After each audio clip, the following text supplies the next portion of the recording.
everyone. I've got some huge news about Gaugepunk's rolling line, and trust me, this is going to be a game changer. That's right, multiplayer is in development. This update is one of the most requested from the community, and yeah, I have been waiting for it too. Gagepunk has been working on it for a while now, and although it is still a ways off, what is coming is truly exciting. So how will multiplayer function, you ask? It sounds like a multiplayer session will be hosted by a player. They will have a code that they will send out for other players to join. As of right now, there will not be like a public lobby. That is still sort of up in the air whether or not that will ever be available.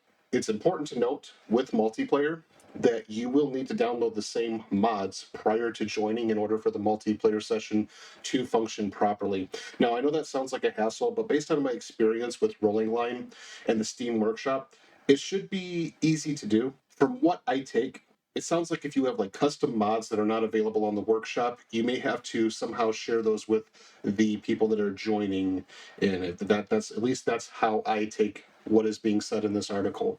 One of the other highlights includes character avatars.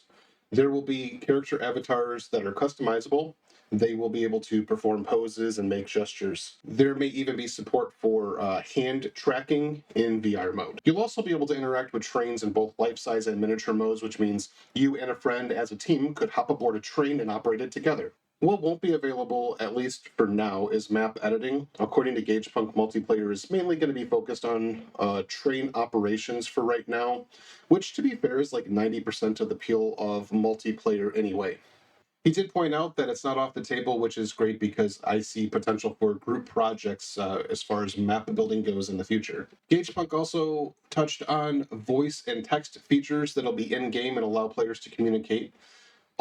Although he hasn't quite got the exact details worked out just yet, he did mention a possible two-way radio feature, which would be a lot of fun. To wrap up my thoughts here, I'm very excited to see this feature being added. When I played Rolling Line for the first time, one of my first thoughts was how cool it would be to have multiplayer where other people could join in. I think multiplayer is the perfect element to have in a train sim game. Speaking as a longtime map builder, one of the biggest aspects of making these maps that drives us to do so is to have others see them and experience them.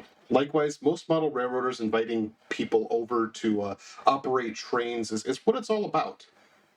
Not only can others provide you feedback and give you new ideas, but they can see and appreciate the product of your work.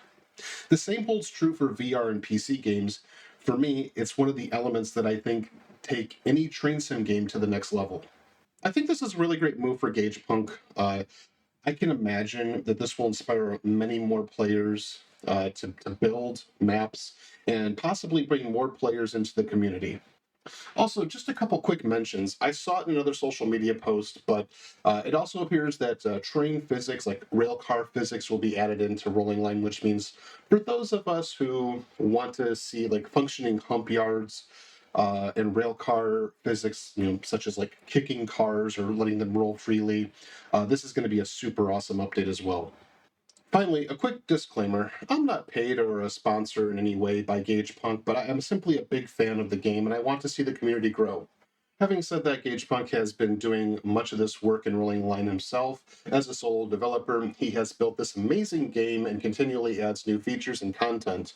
Other than the cost of the game itself, $19.99 on Steam right now, it's a one-time purchase. Everything else is free. This is one of the reasons why I've gotten so much enjoyment out of the game, is because I've been able to find so many awesome mods made by dedicated and talented community members. For that reason, I am posting a link to Gagepunk's Patreon in the description of this video. Subscribing to his Patreon will give you access to some exclusive content, news, and commentary, as well as shoutouts and your name in the game credits. So, with that being said, this is going to be really cool when it comes out, and I hope to post videos of it in the future. And until next time, I thank you guys for watching, and I will see you in the next one.